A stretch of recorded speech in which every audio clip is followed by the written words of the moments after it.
آدم هو الرحمن الرحيم هو الله الذي لا العليم من الشيطان اللعين الرجيم بسم الله الرحمن الرحيم الحمد لله رب العالمين وصل يا ربي على محمد وآله الطاهرين اللهم صل على محمد وآل محمد وعجل فرجهم وعجل لوليك الفرج يا كريم واجعل فرجنا بفرجه يا أرحم الراحمين رب اشرح لي صدري ويسر لي أمري واحلل عقدة من لساني يفقهوا قولي رب يسر ولا تعسر وتمم بالخير آمين يا رب العالمين. طلاب عزیز، علم الکلام کے اندر ہم عجائبات خلقت کے بارے میں بات کر رہے ہیں، اور آج کل اس ضمن کے اندر ہم سب ٹاپک کائنات کی وسعت، اس کے اندر عجائبات کی بات کر رہے ہیں. ہم نے کل بتا دیا تھا کہ کائنات بہت وسیع ہے، حتیٰ کہ جو ہم سے بڑی ترین گیلیکسی ہے 125 گیلیکسیز، کم سے 125 ملین گیلیکسیز کم سے کم جن کو کہ آئیڈینٹیفائی کیا گیا ہے، اور ان سے بڑی جو ہوں گی وہ ابھی آئیڈینٹیفائی نہیں ہوئی، کم سے کم identified up till now in کی تعداد ہے 125 بلین. اور ان میں جو بڑی ترین گیلیکسی ہے وہ ہے GN-Z11، اور یہ ہم سے کتنی دور ہے؟ یہ ہم سے ہے 13.4 بلین لائٹ ایئرس. اور آپ کو معلوم ہے یہ لائٹ ایئرس کیسے سمجھ میں آئے گا؟ یہ ایسے سمجھ میں آئے گا کہ روشنی کی رفتار جو ہے وہ ہے 3 لاکھ کلومیٹرز پر سیکنڈ، اور اس لحاظ سے سورج جو ہم سے 14 کروڑ قریباً اپروکسیمیٹلی 14 کروڑ 75 لاکھ کلومیٹر ہے، وہاں سے ہم تک جو روشنی آتی ہے وہ 8 منٹ اور 20 سیکنڈ میں آتی ہے. جب اتنا فاصلہ 8 منٹ اور 20 سیکنڈ ہوگا تو اب آپ کا اندازہ کریں کہ 1 سال کا فاصلہ کتنا ہوگا. 1 سال کا فاصلہ کتنا ہوگا؟ جب اس کو کیلکولیٹ آپ کریں گے تو ایک لائٹ ایئر کا فاصلہ 10 ٹریلین کلومیٹر بن جاتا ہے. 10 ٹریلین کلومیٹر. اور 10 ٹریلین کلومیٹر جو ہے تو جو آبزرویبل دیکھے جانے کے قابل جو آبزرویبل یونیورس ہے اب تک وہ 93 بلین نوری سال 93 یعنی 93 ارب نوری سال ہے دوری. اور کاسموس جو ہے اس سے بھی زیادہ، حالانکہ یہ صرف اندازہ ہے اور ہم اس پر یقین نہیں کرتے ہیں کیونکہ ہمارے لحاظ سے انفینٹی ہو سکتا ہے، حد نہیں لگائی جا سکتی، کیونکہ اس کے بعد کیا ہوگا یہ تو ہم کہہ ہی نہیں سکتے. جب کہہ نہیں سکتے ہیں تو یہ بالکل چلتا رہتا ہے، انفینٹی ہمارے لحاظ سے ہوگی. لیکن جو ایسٹرونومرز ہیں وہ ایک حد لگاتے ہیں، وہ کہتے ہیں جو آبزرویبل قابل دید یا دیدنی کائنات جو ہے اس سے 250 گنا ہے کاسموس. تو بہرحال اس میں سے ہم نے عجائبات مقرر کیے، کل تک ہم نے 2-4 عجائبات پڑھ لیے.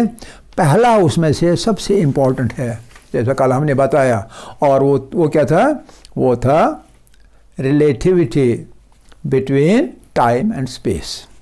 ٹائم اینڈ اسپیس کے درمیان جو ریلیٹیوٹی ہے، جو کہ مشہور سائنسدان نے آئنسٹائن نے تھیوری دی تھی، تھیوری آف ریلیٹیوٹی، اسی پر ڈپینڈ کرتا ہے کہ جو ہی ہم چل پڑیں گے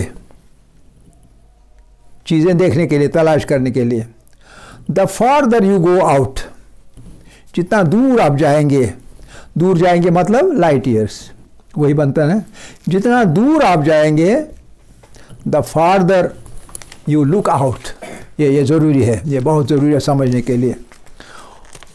دا فاردر علم کلام، تھیوری آف ریلیٹیوٹی. ریلیٹیوٹی کس چیز کے درمیان؟ Time and space. Relativity of time and space کے اندر کیا ہے؟ Looking further out. Looking further out. آپ نظر ڈال رہے ہیں اسی آنکھ سے، نیکڈ آئی سے یا ٹیلیسکوپ کے ذریعے. اور آج کل جو طاقتور ترین ٹیلیسکوپس میں سے جسے بہت ریسرچ ہو گئی ہے اس کو ہبل اسپیس ٹیلیسکوپ کہتے ہیں. Hubble space telescope, Hubble space telescope HST. اب HST کے ذریعے سے ہم بلینز آف لائٹ ایئرز دور دیکھ سکتے ہیں. تو لیکن جتنا آپ دور جائیں گے، لوکنگ فردر آؤٹ، اپنے سے دور، جتنا آپ دور اپنے سے جائیں گے تو یہ ہے لائٹ ایئرز کے اندر. تو یہ لائٹ ایئر سے ناپا جاتا ہے، یہ آپ کو پتہ ہے. لائٹ ایئرز میں ناپا، لائٹ ایئرز کا مطلب اس میں ایئر ہے تو اس کا مطلب نہیں ہے یہ ٹائم ہے، یہ اصل میں اسپیس ہے. اسپیس، دوری، فاصلہ، یہ ہے نا لائٹ ایئرز. یہ کس چیز کے برابر ہے؟ یہ جس کی ایک چیز کے برابر ہے اور وہ ہے لوکنگ فاردر. وہ ہے فردر اور یہ ہے فاردر بیک. جتنا آپ دور دیکھیں گے اتنا آپ فاردر بیک یعنی ماضی میں، اتنا آپ ماضی میں جا رہے ہیں، پاسٹ میں جا رہے ہیں. گویا یہ جو ہے یہ ہے اسپیس کا ٹائم، مطلب یہ کلومیٹرز میں آپ کہہ سکتے ہیں، سوری کلومیٹرز نہیں، یہ ٹائم ہے، وہ والا اسپیس اور یہ ٹائم، یہ والا ٹائم ہے اور یہ والا اسپیس. یہ اسپیس ڈسٹینس اور یہ والا ٹائم. آپ 1 سال نوری دور جا رہے ہیں، اس کا مطلب آپ اس چیز کو دیکھ رہے ہیں 1 سال پہلے والا. اب دیکھیے ریلیٹیوٹی، اس ٹائم کے اور اس اسپیس کے درمیان ڈائریکٹ ریلیٹیوٹی ہے. کل ہم نے ایک مثال دی تھی اور وہ تھی ظہور اسلام کی، میں نے کہا تھا، اور دوسری مثال دی عاشورہ کی. یہ ہم نے بھی ایک مثال دی تھی.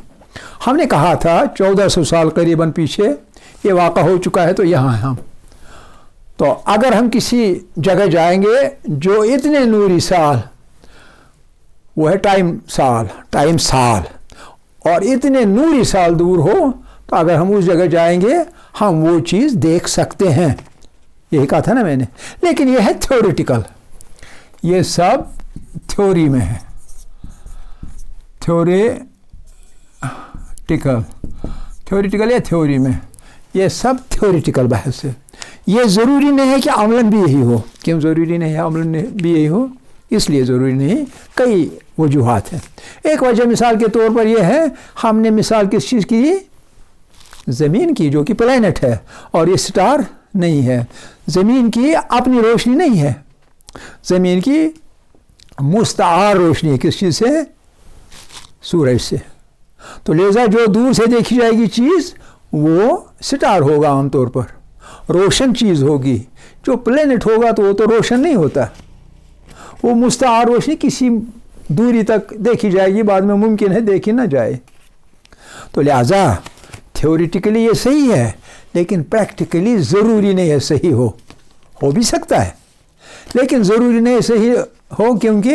کیونکہ زمین پر جو واقعات رونما ہو رہے ہیں آفتاب کی روشنی میں، دن دہاڑے تھوڑی سی روشنی ہے، تو وہ روشنی کا جو عکس جائے گا، ریفلیکشن پیچھے کی طرح، وہ قدرتی بات ہے کہ ضعیف ہوگی، بہت ویک ہوگی، اور اس لیے ممکن ہے جتنا دور آپ جائیے گا اتنا وہ دیکھنے میں نہ آئے. اس لیے میں کہہ رہا ہوں وہ مثال جو ہم نے دی تھی وہ تھیوریٹیکل بنیاد پر دی تھی، وہ تھیوری میں ہے، پریکٹیکل ہوگا یا نہیں تو ضروری نہیں. لیکن جہاں تک لیومینس باڈیز کا تعلق ہے، لیومینس باڈیز یعنی سٹارز کے بارے میں جو جہاں تک تعلق ہے وہ ایگزیکٹلی صحیح ہے. وہاں تھیوریٹیکل نہیں بلکہ پریکٹیکل بھی ہے. پریکٹیکل مطلب اگر آپ 1 بلین دور کسی اور گیلیکسی میں جائیں سورج سے 1 بلین دور، تو 1 بلین لائٹ ایئرس وہ دور ہے.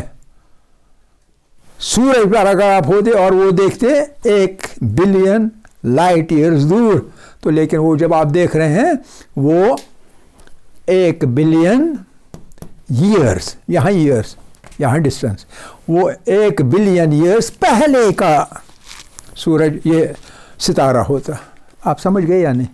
تو یہ تھا تھوڑا سا تاکہ آپ کو کنفیوژن نہ رہے اس بات کی وضاحت. لیکن یہ آپ کو اچھی طرح ذہن میں رہنا چاہیے کہ looking further out means or is equal to looking farther back. جتنا آپ آگے دیکھیں گے، جتنا آپ دور دیکھیں گے اپنے سے، جتنا ہوگا اتنا ہی آپ ٹائم کے لحاظ سے ماضی میں چلے جاتے ہیں، اتنے سال. لائٹ ایئرس جتنے دور جا رہے ہیں اتنے ہی کرونولوجیکل ایئرس، یہ لائٹ ایئرس ہیں، وہ کرونولوجیکل ایئرس، کیلنڈر ایئرس پیچھے آپ جا کے دیکھ رہے ہیں، اور وہ آج کی چیز نہیں ہے بلکہ اتنے کرونولوجیکل ایئرس پیچھے کی بات ہے، پاسٹ میں، گزرے ہوئے زمانے. اوکے، یہ بات میرے خیال میں آپ کے ذہن میں اچھی طرح آئی ہوگی. اور یہ ہمارا پہلا سب سے عجیب ترین عجوبہ وسعت کائنات کے حوالے سے ہے، پہلی چیز. اور دوسری چیز ہم نے کواسرز کے بارے میں بات کی تھی اور کہا تھا کہ brightest objects in space are quasars, brightest objects. اور کواسر ہم نے کہا تھا کواسر وہ ماس آف لائٹ ہے، extremely bright mass of light, جو کہ ایک ستارہ نہیں، ایک کلیکشن آف سٹارز ہوتی ہے اور ان کے بیچ میں ایک بلیک ہول ہوتا ہے. اور وہ اتنا برائٹ ہوتا ہے وہ جو کواسر ہے کہ دور بلینز آف ایئرز دور سے بھی آپ آرام سے دیکھ سکتے ہیں، کوئی مشکل نہیں پڑتے دیکھنے میں. اور وہ انرجی کتنی ریلیز کرتے ہیں؟ وہ اتنی ریلیز کرتے ہیں، ہم نے کہا تھا کہ ہنڈریڈس آف جو گیلیکسیز ہیں، جتنی ان کی روشنی بنے گی، تمام ہنڈریڈس آف گیلیکسیز کی روشنی وہ ایک کواسر میں سے نکلتی ہے. ایک کواسر ایسا ہو سکتا ہے جس کی ہنڈریڈس آف گیلیکسیز کے برابر روشنی اور انرجی، روشنی کے ساتھ ہیٹ اور انرجی نکلتی ہے نا، تو وہ اس میں سے نکلتی ہے. یہ ہنڈریڈس آف گیلیکسیز کس کی بات ہو رہی ہے؟ ایک سب سے بڑے کواسر کی، جو کہ Galaxy number 3C، Galaxy number GAL 3C273 کا کواسر ہے. اس گیلیکسی کا جو کواسر ہے وہ ہنڈریڈس آف سب سے برائٹسٹ کواسر یہ ہے. ہنڈریڈس آف گیلیکسیز کی جتنی روشنی نکلتی ہے، جتنی انرجی نکلتی ہے، اتنی اس کی نکلتی ہے. اب آپ سمجھیں کہ شاید یہ سب سے بڑا کواسر ہے تو اس کا بلیک ہول بھی سب سے بڑا ہوگا. نہیں، ایسا نہیں ہے، بلکہ بلیک ہول جو ہے تو یہ تھا کواسر.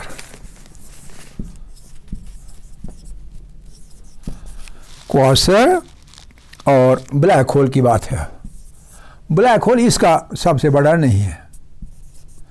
بلیک ہول ایک اور گیلیکسی کا سب سے بڑا ہے، اور وہ ہے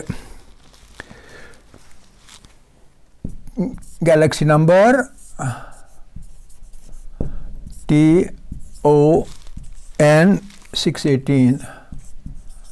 یہ ہے ایک اور گیلیکسی. اس کا بلیک ہول جو ہے وہ سب سے بڑا اور سب سے طاقتور بلیک ہول ہے. بلیک ہول جتنا بڑا ہوگا اتنا طاقتور بھی ہوتا ہے. طاقتور کا مطلب کیا ہے؟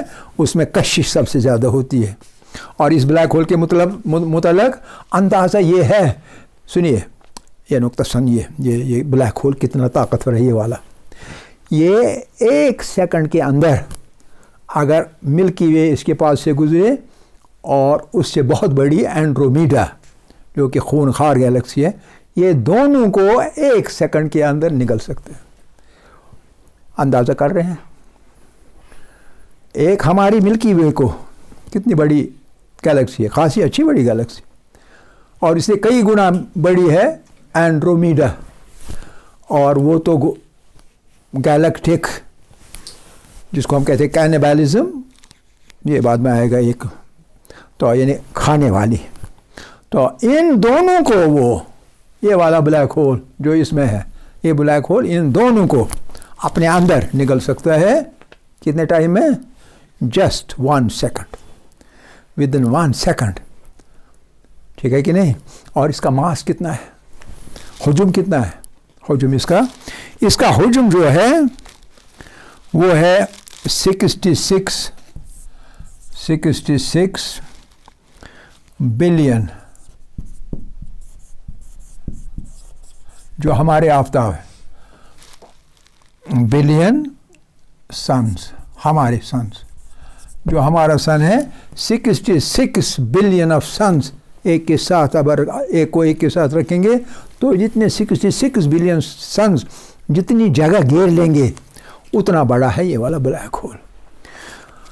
اب آپ یہ دیکھیے کتنا عجوبہ ہے کہ آدمی کی عقل کام نہیں کرتی. امیجن آپ کر ہی نہیں سکتے.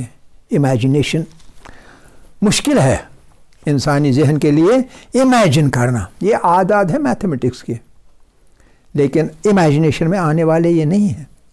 اگر بہت کوشش کریں گے کہیں گے کہاں سے کہاں تک، چونکہ آپ کی ذہن میں بس کسی دوری تک آپ کی نظر جاتی، اس کی آگے جاتی ہی نہیں، اس لیے آپ اندازہ ہی نہیں کر سکتے کہ کتنے بڑی جگہ یہ گھیرتا ہے یہ black hole, the biggest black hole, اور یہ ہے برائٹسٹ کواسر. تو اب اس کے بعد آج ہم آگے جائیں گے، اور وہ وہی ہے جو آپ نے پڑھا ہے، ایک سپر نووا اور دوسرا اس کے ساتھ نیبیولا.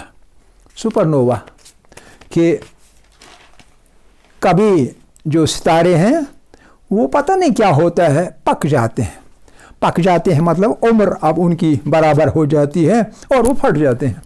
پھٹنے کا مطلب ہے ان کا مرنے کا ٹائم آ گیا، they are dead now. Explosion جب ہوتا ہے، ایکسپلوژن انفجار ایکسپلوژن دھماکہ، اور دھماکے کے ساتھ وہ پھٹ جاتے ہیں. یہ ہے سپر نووا. اس کے بارے میں ہم نے بات کی ہے.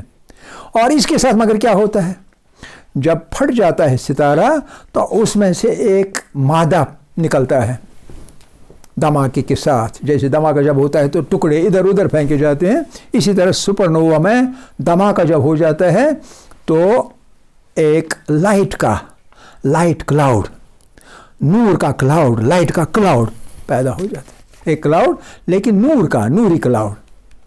اور وہ مرنا تھا، ڈیتھ، سپر نووا ڈیتھ ہے. اور یہ نیبولا جو ہے، نیبولا کی formation, this is birth of new stars. پتہ نہیں کتنے سٹارز اس ایک سٹار کے مرنے سے پیدا ہو جائیں گے. یہی علم غیب، یہی باتیں علم غیب ہم نہیں جانتے. ممکن ہے کبھی جان لیں گے جب سائنٹیفک کوسٹ ہمارے آگے سے آگے چلتی جائے گی، ممکن ہے کبھی ہم اس کا پتہ لگا سکتے ہیں. انسان، ہم کا مطلب انسان، سائنٹسٹ. تو لیکن فی الحال یہ وجوہات پوری طرح ان کی انالیسس نہیں ہو چکی ہے، کسی رزلٹ پر ہم نہیں آ چکے ہیں کہ سپر نووا کیسے ہوتا ہے، کیوں ہوتا ہے، اور کیا یہ قدرت کے ڈیزائن میں ہے کہ نئے تارے، نئے ستارے پیدا ہوتے جائیں اور اس طرح سپیس جو ہے وہ ایکسپینڈ ہوتی چلی جائے. ممکن ہے اس کے ڈیزائن میں ہی ہے، اس کا پلان ہی ہے. جو بھی ہے تو اب یہاں کیا چیز، سپر نووا یہ ایک فینامینن، 1 2 3 یہ 4A اور 4B ہے نیبیولا فارمیشن. کلاؤڈ جیسا، لیکن لائٹ کلاؤڈ. اب سیدھی سی یہاں تک کل ختم کیا ہم نے، تو سیدھی سی بات ہے، اس سب کو نظر میں رکھتے ہوئے ناممکنات میں سے عقلاً امپاسبلٹیز میں سے یہ بات ہے کہ یہ سب کچھ ایک مادے کا کیا کرایا ہو. ناممکنات میں سے کیا مادہ کی کر سکتا ہے یہ سب چیزیں؟ اور کیا نیچر کے فینومینا میں یہ ہو سکتا ہے از خود یعنی خود نیچر کرے؟ نیچر ہی یہ ہے لیکن از خود نہیں، اوپر والے نے نیچر میں یہ سب کچھ رکھا. یہ ڈیزائن، جیسے ہم نے ابھی بات کی ڈیزائن کی، پلان کی، divine design, natural design, super natural design. تو یہ ہے، اس میں ہمیں کوئی جھگڑا نہیں کرنا ہے، یہ ہے.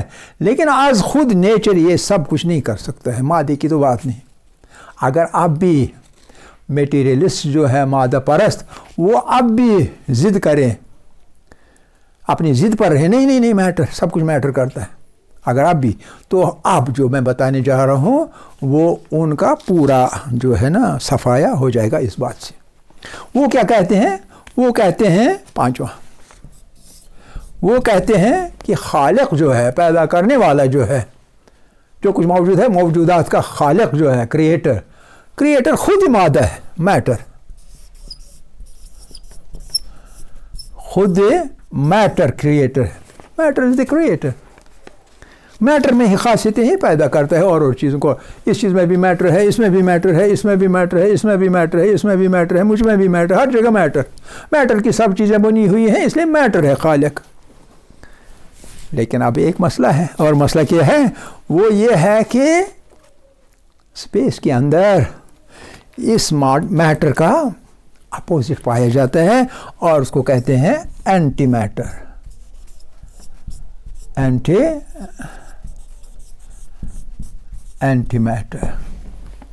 اینٹی میٹر چھوٹے چھوٹے پارٹیکلز ہیں، بالکل اسی طرح جو نیچرل میٹر کے ہوتے ہیں. جیسے اس میں ہوتا ہے پروٹون، نیوٹران، ان کا بیچ میں سیل، اور ارد گرد ایک شیل، اور اس کے شیل کے اندر الیکٹرانز. یہی ہے نا. اب یہ چھوٹے چھوٹے پارٹیکلز میں ہیں. ایٹم کو ہم پارٹیکل سمجھ سکتے ہیں، یا اس کے اندر جو اور ذرات ہیں ان سب کو ہم پارٹیکل سمجھیں گے. لیکن اب اس کی ضد ہوتے ہیں اور پارٹیکلز، اور ان کا فورس برابر ان کا ہوتا ہے، اور ان پارٹیکلز کو ہم کہتے ہیں اینٹی میٹر. اور اینٹی میٹر اور میٹر اصل میں ایک دوسرے کی اپوزٹ ہوتے ہیں، اور اگر یہ ایک دوسرے کے ساتھ ٹچ کریں، میٹر اینٹی میٹر کے ساتھ ٹچ کرے، 1 بلین میٹر کے پارٹیکلز اینٹی میٹر کے 1 بلین پارٹیکلز کے ساتھ ٹچ ہو جائے، صرف ٹچ، یہ 1 بلین اور یہ 1 بلین سب کے سب ڈسٹرائے ہو جائیں گے. اب مادہ پرست کیا کرے گا بیچارہ؟ یتیم ہو گیا کہ نہیں ہو گیا؟ یتیم ہو گیا کہ مادہ کو ختم کرنے والی چیز موجود ہے اسپیس میں. اگر مادہ خالق ہوتا تو اپنے ہی ملک الموت کو کیسے پیدا کرتا؟ اب آپ بتائیے، اب اس کے آگے کیا کرے گا میٹیریلسٹ؟ بیچارہ پھنس گیا، گیئر اس کا پھنس گیا. اب اسے بتانا پڑے گا کہ یہ کیسے ہو سکتا ہے کہ اسپیس کے اندر، کائنات کے اندر، یونیورس کے اندر، چاہے آبزرویبل ہو چاہے نان آبزرویبل ہو، ہر جگہ جہاں جہاں میٹر ہے وہاں اس کا اپوزٹ اینٹی میٹر موجود ہے. اینٹی میٹر موجود ہے. یہ کیا ہوتے ہیں یہ میٹر اور اینٹی میٹر؟ یہ چھوٹے پارٹیکلز ہوتے ہیں. میٹر اینڈ اینٹی میٹر دونوں چیزیں ہیں، میٹر اینڈ اینٹی میٹر. یہ کیا ہوتے ہیں جی؟ لیکن ایک منٹ، وہ بعد میں بتا. ایک بات مجھے بیچ میں یاد آ گئی، وہ پہلے بتاتا ہوں کیونکہ وہ میں نے کبھی بات بتائی نہیں، اس وقت اس کا مقام ہے بتانا. سائیکالوجی میں کہا جاتا ہے، تھیورائز کیا جاتا ہے، ایک کانسیپٹ ہے، اور وہ کانسیپٹ کیا ہے؟ وہ کانسیپٹ ہے کہ انسان کے اندر، اور ممکن ہے باقی چیزوں میں بھی، لیکن سائیکالوجی کا کام انسان کے ساتھ ہے. انسان کے اندر 2 فورسز ایٹ اے ٹائم ان فورس ہوتے ہیں، 2 فورسز ان ایکشن ہوتے ہیں. ایک فورس کو کہتے ہیں ایروس، اور اس کا اپوزٹ، جیسے یہاں میٹر اور اینٹی میٹر اپوزٹ، تو یہاں اپوزٹ ہوتا ہے تھیناٹوس. ایروس اور تھیناٹوس. یہ ایروس کیا ہے اور تھیناٹوس کیا ہے؟ یہ دونوں ارج ہے. ارج یعنی ایسا کرو. ایروس کا مطلب ہوتا ہے اپنے آپ کو زندہ رکھنے کی خواہش، ایسے کام کرنا کہ میں زندہ رہوں، مر نہ جاؤں. تو آدمی اگر صبح شام محنت کرتا ہے، مزدوری کرتا ہے، پتہ نہیں کیا کیا کرتا ہے، اور وہ کس لیے کرتا ہے؟ کمائے اور اپنے کو کھائے، اپنے عیال کو کھلائے. کیوں؟ تاکہ وہ سب زندہ رہیں، تاکہ ہم سب زندہ رہیں. So Eros is the urge to live, urge to live, زندہ رہنے کی خواہش، زندہ رہنے کی ارج، زندہ رہنے کا رجحان، تماول، ارج. زندہ رہنے کی ارج کو ایروس کہتے ہیں سائیکالوجی کی زبان میں. اب اس کے بالکل برعکس، اس کے برعکس، اس کا اپوزٹ، اور وہ ہے تھیناٹوس. تھیناٹوس، THANATOS. تھیناٹوس کیا ہے؟ تھیناٹوس ہے urge to die, urge to live as against urge to die. کبھی کام کرتی ہے urge to live زیادہ، کسی انسان میں urge to live زیادہ کام کرتی ہے، اور ایسے لوگ بہت لمبی عمر کے ہوتے ہیں. یعنی وہ ایسے ایسے کام کرتے ہیں، ایسے ایسے کھانے کھاتے ہیں، ایسے ایسی عادتیں ہوتی ہیں ان میں کہ وہ بہت دیر تک زندہ رہتے ہیں. اور اس میں زیادہ کام کرتا ہے urge to live، زندہ رہنے کی خواہش، تماول، رجحان، جو بھی لفظ آپ استعمال کریں. اور اس کے برعکس urge to die کئی لوگوں میں کیا ہوتا ہے؟ پرسوں ہی ایک لڑکی نے، چھوٹی لڑکی نے خودکشی کر لی گجرات کے اندر سابرمتی دریا میں، آپ نے سنا ہوگا. تو اس میں urge to die جو ہے ایسی تنگ آ چکی تھی وہ کہ اس میں یہ urge to die زیادہ سے زیادہ سخت ہوتی گئی، اور آخر پر اس نے چھلانگ لگائی اور اپنے آپ کو ختم کیا. اس میں تھیناٹوس کامیاب ہو گیا. اور اس جاپانی عورت کے اندر جو 117 سال کی ہے، اس میں ایروس نے کام کیا زبردست. اب ہمارے اندر جو لوگ مثال کے طور پر سگریٹ پیتے ہیں، شراب پیتے ہیں، ایسے ایسے ہم کام کرتے جو مضر ہے، ہر وقت لیز کھاتے رہتے ہیں، ٹھیک ہے کہ نہیں، پروسیس فوڈز کھاتے رہتے ہیں، کوکا کولا اور پیپسی کولا اور وغیرہ وغیرہ کھاتے رہتے ہیں، ٹھیک ہے نہیں، ان کے اندر اصل میں زیادہ کام کرتی ہے تھیناٹوس. اور اپنے جو ایروس ان کے اندر ہے اس کو دباتے ہیں. وہ کام کرتے ہیں جس طرح سے کیا ہو جاتا ہے؟ Death comes earlier, they are inviting death, لہٰذا وہ جلدی آ جاتا ہے، موت ان کی جلدی جلدی آ جاتی ہے. آپ سنیں، ایک ارج ہوتی ہے مرنے کی، اور وہ ارج ہوتی ہے زندہ رہنے کی. یہ دونوں آپس میں گتھم گتھا ہوتے ہیں، تمام عمر بھر گتھم گتھا رہتے ہیں ایک دوسرے کے ساتھ. کبھی ایروس کہتا ہے میں ہی باری پڑھوں، اور کبھی تھیناٹوس کہتے ہیں نہیں میں ہی باری پڑھوں. اور دونوں تو ہے انسان کی طبیعت کے اندر موجود. اس کا مطلب کیا ہے؟ اس کا مطلب ہے دنیا کیا ہے جی؟ دنیا کیا ہے؟ ہاں کیا ہے دنیا؟ فانی ہے. Yes, everything that is in existence is mortal, everything is mortal. اور یہ مورٹل ہونے کا انتظام پہلے سے کیا ہوا ہے، اس لیے تھیناٹوس ہے. پہلے سے تھیناٹوس ہے، فانی ہونے کا انتظام کیا ہوا ہے انتظام کرنے والے نے، ٹھیک ہے کہ نہیں. مگر یس دہنیرست سوئی واہ واہ، جو دم نکلے سو واہ واہ. اس کے لیے ایروس رکھا ہے کہ جو دم نکلے سو واہ واہ، کاٹوس دوہا دوہا، ایک ایک دن آپ گزارو. تو لیکن ساتھ میں رکھا ہے تھیناٹوس. یاد رکھنا ہمیشہ یہی نہیں رہنا ہے، تھیناٹوس پیچھے لگا ہوا ہے. جب یہ زیادہ طاقتور ہو جائے گا تو آپ کو میرے پاس آنا ہوگا. تو یہی بات یہاں میٹر کے تھیناٹوس کے لیے، فنا ہونے کے لیے، ختم ہونے کے لیے اینٹی میٹر کو ساتھ میں پیدا کیا ہے. اب یہ میٹیریلسٹ کہاں جائے گا؟ گنائی دوری یا مرزا کامل چوک کہاں جائے گا؟ اس کی جگہ کہیں نہیں رہی نا، جگہ اس کی ختم ہو گئی. وآخر دعوانا ان الحمد للہ رب العالمین.